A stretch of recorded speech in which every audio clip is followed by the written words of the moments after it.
গরম ভাতের সাথে এই ভর্তার জুড়ি নেই। এই ভর্তার নাম হলো পটল ভর্তা। এইভাবে পটল ভর্তা করলে এক নিমিষেই সব ভাত শেষ হয়ে যাবে, সাথে পেটও শান্তি হবে। পটলগুলো ফালি করে নিয়েছি আর হালকা তেলে ভাজতে দিয়ে দিয়েছি। একটু ভাজা হয়ে আসলে উল্টে দিচ্ছি। তারপরে দিয়ে দিব পেঁয়াজ, রসুন আর মরিচ। পেঁয়াজগুলো ছোট ছোট করে কেটে নিয়েছি আর রসুনগুলো গোটায় রেখে দিয়েছি, মরিচও গোটা রেখে দিয়েছি। যখন ভাজা হয়ে যাবে আর একটু কড়া করে ভেজে নিচ্ছি উল্টাপাল্টা করে। তেলের পরিমাণটা অনেক কম দিয়েছি। অল্প তেলে পটলগুলো ভেজে নিচ্ছি আর ভাজা হয়ে গেলেই নামিয়ে ফেলবো।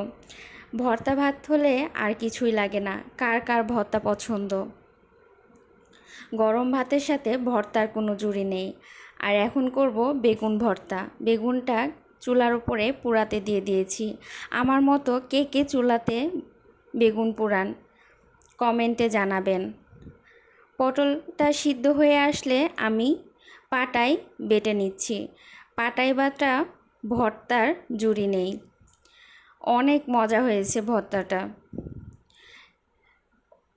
অনেকটা পাতলা করে বাটিনি, আবার মোটা করেও না, মিডিয়ামভাবে আমি বেটে নিয়েছি। একবার বাটার পরে আর একবার বাটা দিয়ে নিয়েছি। তেল তেলে তাই পিচ্ছিল হয়ে যাচ্ছে।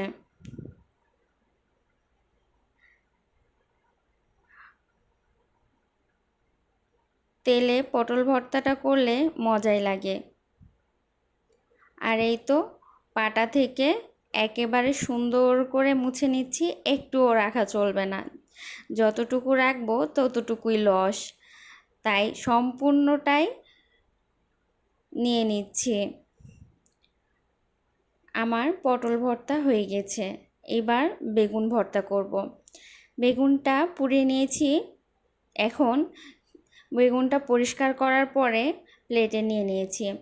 আর পেঁয়াজ দিয়ে মরিচ বাটা ছিল, মরিচ বাটা দিয়ে এখন বেগুন ভর্তাটা করব। বেগুন ভর্তাটা এভাবে করলে অনেক মজা লাগে। স্বাদই যেন অন্যরকম। দুই রকম ভর্তা দিয়ে কি খাওয়া হবে বলেন তো? কালাই রুটি, আমাদের দেশের ঐতিহ্যবাহী খাবার কালাই রুটি। বেগুন ভর্তা আর পটল ভর্তা অনেক মজা লাগবে।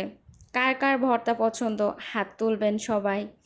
আর এইভাবে কে কে ভর্তা বানান তাও জানাতে ভুলবেন না কিন্তু।